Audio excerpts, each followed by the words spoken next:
ഈ breast milk കൊടുത്തതിന് ശേഷം പിന്നെ ഉള്ളത് ബർപ്പിംഗ് ആണ്, അതായത് ഗ്യാസ് തട്ടി കളയുക എന്നുള്ളതാണ്. അത് പല അമ്മമാരും ചെയ്യുന്നത് കണ്ടിട്ടുണ്ട്. കുഞ്ഞിൻ്റെ തലയായിരിക്കും അമ്മയുടെ തോളിൽ വരുന്നത്, പക്ഷെ അത് തെറ്റാണ്. ഗ്യാസ് തട്ടി കൊടുക്കുമ്പോൾ കുഞ്ഞിൻ്റെ വയറ് അമ്മയുടെ തോളിൽ തന്നെ വരിക, അതായത് ഇതാ ഇങ്ങനെ ഈ ഒരു പൊസിഷനിൽ കുഞ്ഞിൻ്റെ വയറ് അമ്മയുടെ തോളിൽ വരണം. കൈ നന്നായിട്ട് കുഴിച്ചിട്ട് താഴേന്ന് മുകളിലോട്ട് തട്ടി കൊടുക്കുക. ചില കുഞ്ഞുങ്ങൾക്കൊരു 10-15 മിനിറ്റെങ്കിലും എടുക്കും ഗ്യാസ് കംപ്ലീറ്റ് ആയിട്ട് പോകാനായിട്ട്.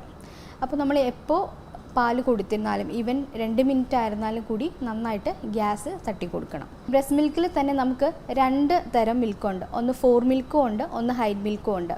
ഈ 4 മിൽക്ക് എന്ന് പറയുന്നത് വെള്ളം പോലത്തെ പാലാണ്. അപ്പോൾ അത് നമ്മൾ കുഞ്ഞിന് കൊടുത്തു കഴിഞ്ഞാൽ യൂറിൻ പാസ് ഔട്ട് ചെയ്യുമ്പോഴത്തേക്കും അത് പോകുന്നതാണ്. പക്ഷേ ഹൈഡ് മിൽക്കാണ് നമ്മൾ യഥാർത്ഥത്തിൽ കുഞ്ഞിന് വേണ്ടത്. അപ്പോൾ ഇത് പറയാനായിട്ട് കാരണം ചില അമ്മമാർ ഒരു സൈഡിൽ നിന്ന് 5 മിനിറ്റ് കൊടുക്കും, മറ്റേ ബ്രസ്റ്റിൽ നിന്നും 5 മിനിറ്റ് കൊടുക്കും. പക്ഷേ അത് തെറ്റാണ്. ഈ 2 സൈഡിൽ നിന്ന് 5 മിനിറ്റ്സ് ഫസ്റ്റ് കിട്ടുന്നത് 4 മിൽക്കാണ്. അതിൽ കുഞ്ഞിന് ആവശ്യമായ പ്രോട്ടീനോ കാര്യങ്ങളോ ഒന്നുമില്ല. അപ്പോൾ കുഞ്ഞ് നന്നായിട്ട് വലിച്ചു കുടിക്കുമ്പോൾ മാത്രമേ കട്ടിയുള്ള പാല് കിട്ടത്തുള്ളൂ. അപ്പോൾ കഴിവതും ഒരു ബ്രസ്റ്റിൽ നിന്ന് ഫുൾ എംറ്റി ആയിട്ട്, അതായത് ഒരു 10-20 മിനിറ്റ്സ് എങ്കിലും ഒരു ബ്രസ്റ്റിൽ നിന്ന് കൊടുക്കുക. പിന്നെ അടുത്ത ബ്രസ്റ്റിൽ നിന്ന് നെക്സ്റ്റ് ഫീഡിങ് ടൈമിന് അടുത്ത ബ്രസ്റ്റിൽ നിന്ന് കൊടുക്കുക. ഈ ബ്രസ്റ്റ് മിൽക്ക് കൊടുത്തതിന് ശേഷം എപ്പോഴാണെങ്കിലും ഈ ബർപ്പിങ്ങിൻ്റെ കാര്യം മറക്കരുത്.